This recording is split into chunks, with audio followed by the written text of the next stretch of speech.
Ukraine's President Zelensky has arrived in Canada on an unannounced visit. He's been greeted in Ottawa by Prime Minister Justin Trudeau, whose government has pledged support throughout the war. Mr. Zelensky will hold formal talks with his counterpart before giving a speech to the Canadian Parliament.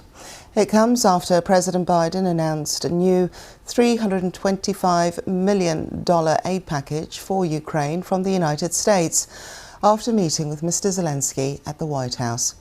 Our correspondent, Helena Humphreys, has more details on what is and isn't included in the deal. It amounts to some $325 million in weaponry, specifically when it comes to air defense, something we know that President Zelensky had been calling for. More ammunition as well, ammunition to be fired from those powerful HIMARS rocket systems, more Abrams tanks as well, or Abrams tanks which will be on the ground in Ukraine, we now understand, from next week. Specifically, though, it didn't include those ATACMS longer range missiles. Remember, President Zelensky has been calling for those, saying that they will be necessary, particularly with regards to efforts to retake any land in Crimea. That was Helena Humphreys speaking there. Well, President Zelensky also spent time in Washington appealing to the US Congress for more assistance. Lawmakers are divided over funding for Ukraine. House Speaker Kevin McCarthy said that he would not commit to putting a $24 billion aid package to a vote this year, shortly after meeting with Mr. Zelensky. But speaking at the US National Archives, the president said that continued support from the US was vital for the world.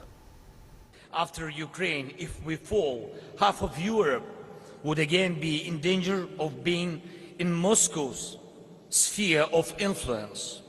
But American investment in Ukrainian security and global protection of freedom is working 100%, every cent.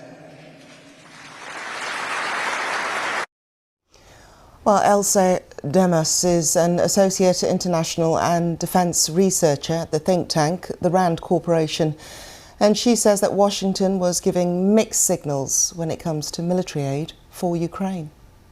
Yes, I'm heartened on the one hand. I think, watching what's happened with Zelensky in Congress and then later at the White House, it seems like those that are opposing providing additional aid to Ukraine really are a concentrated minority.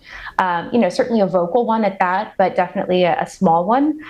It seems like, now again, it's difficult to know exactly because a lot of the meetings were closed door, and so we don't know the exact nature of the discussions.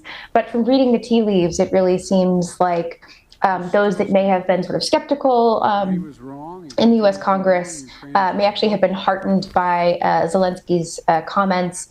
He spoke very plainly. He mentioned, for instance, that without further U.S. aid to Ukraine, that Ukraine will lose the war. And he said that in no uncertain terms.